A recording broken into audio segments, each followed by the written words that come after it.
If you want to disable two-factor authentication on your Coinbase account, follow these straightforward steps.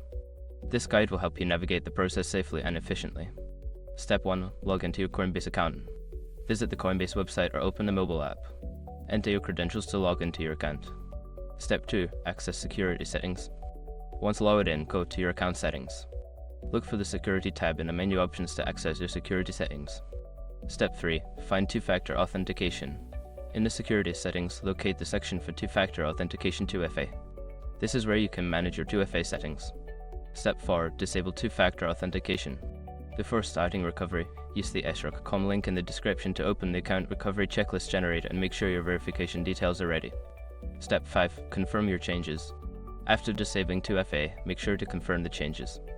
You should receive a notification or email confirming that two-factor authentication has been turned off.